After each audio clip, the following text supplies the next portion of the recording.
आगे बढ़ो, हम तुम्हारे साथ हैं।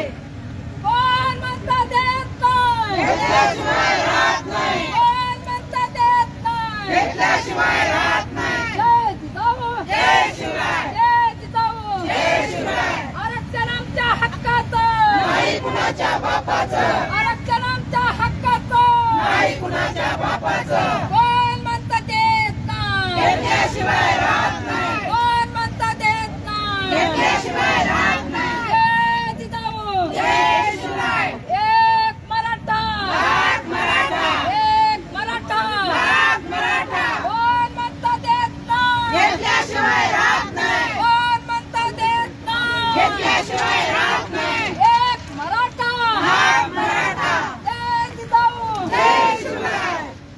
मराठ्यांना आरक्षण मिळालंच पाहिजे, मराठ्यांना आरक्षण मिळालंच पाहिजे। कलंगे पाटील तुम आगे बढ़ो, हम तुम्हारे साथ हैं, कलंगे पाटील तुम आगे बढ़ो।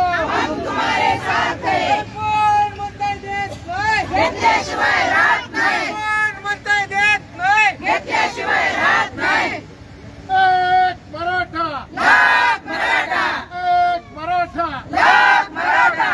आरक्षण आमच्या हक्काचं, नाही कुणाच्या बापाचं, कोण म्हणताय देत नाही, घेतल्याशिवाय राहत नाही, कोण म्हणताय देत नाही। घेतल्याशिवाय राहत नाही। मनोज दादा तुम आगे बढ़ो, हम तुम्हारे साथ हैं, मनोज दादा तुम आगे बढ़ो। हम तुम्हारे साथ हैं।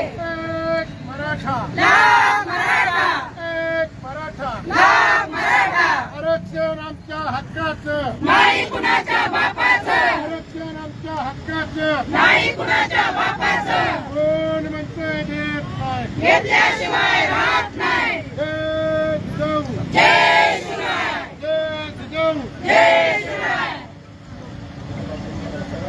या सरकारचं करायचं काय, खाली मुंडकं वर पाय, या सरकारचं करायचं काय, खाली मुंडकं वर पाय। कोण म्हणता देत नाही, घेतल्याशिवाय राहत नाही, कोण म्हणता देत नाही, घेतल्याशिवाय राहत नाही। आरक्षण आमच्या हक्काचं, नाही कुणाच्या बापाचं, आरक्षण आमच्या हक्काचं, नाही कुणाच्या बापाचं। एक मराठा, लाख मराठा, एक मराठा, लाख मराठा। जय जिजाऊ, जय शिवराय, जय जिजाऊ, जय शिवराय। जरांगे दादा आगे बढ़ो, हम तुम्हारे साथ हैं, जरांगे दादा आगे बढ़ो, हम तुम्हारे साथ हैं।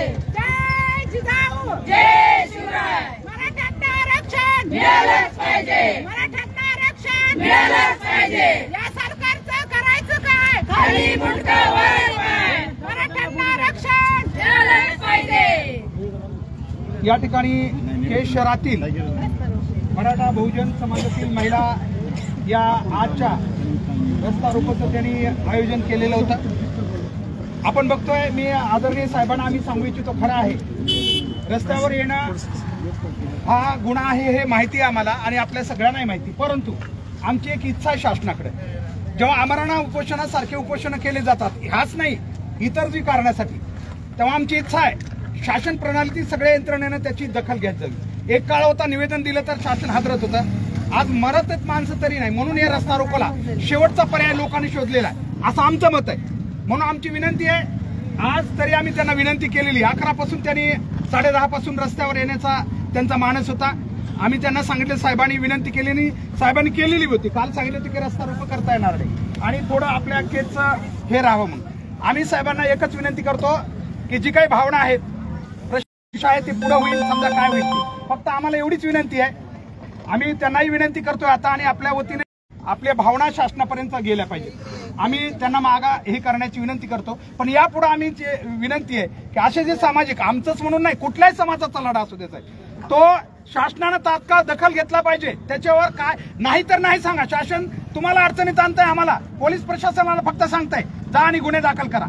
जनता आणि पोलिसांचा चांगला संवाद असावा आमची इच्छा आहे, पण शासन असं का खोटे आश्वासनं कशाला देत आहे, नाही तर नाही म्हणून सांगावं, हे अजिबात असं होऊ शकत नाही। कायद्यात बसतात त्याच गोष्टी सांगा, शेवटी शासन सांगताय आणि लपवताय, त्याच्यामुळे शासन लोक किंवा जरांगे पाटील असतील किंवा संपूर्ण समाज हा शासनाने केलेल्या दिशाभूलीमुळे आज रस्त्यावर यावं लागत आहे।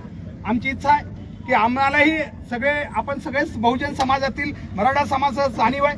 छत्रपती शिवरायांचे विचार सांगतात की सामान्य लोकांना त्रास होऊ नये, परंतु आमची एवढीच इच्छा आहे जेव्हा जेव्हा अशी निवेदनं हे तहसील प्रशासनाच्या किंवा वरिष्ठांच्या ह्याच्यात येतात तेव्हा त्याची गंभीरतेने दखल घेऊन लोकांना न्याय द्यावा एवढी आम्ही मागणी करतो. आणि आपल्यालाही विनंती करतो, साहेबांनी स्वतः ठीक आहे तेही नव्याने थोडे नाही ऐका ना, आपण आपला हे केलेला आहे, आपल्याला आणखीन पुढे जायचंय. एकाच दिवशी सगळ्या समस्या सुटत नाहीत, त्यांच्या सहकार्याने आपल्याला पुढेही आपल्याला पुन्हा एकदा रस्त्यावर यायचंय.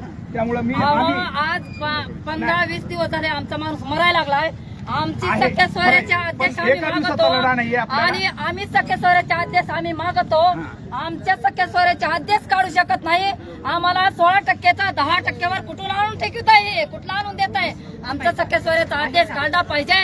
50%च्या मधला आरक्षण आम्हाला मिळालं पाहिजे. आमचे माणसं मरायला लागले तरी तुम्ही दखल घेऊ शकत नाहीत. आज विचार करा ना, मग आम्ही रस्त्यावर उतरा, झाशीच्या राणीसारखं आम्ही तलवार घेऊन रस्त्यावर उतरू. हे आमचं प्रशासन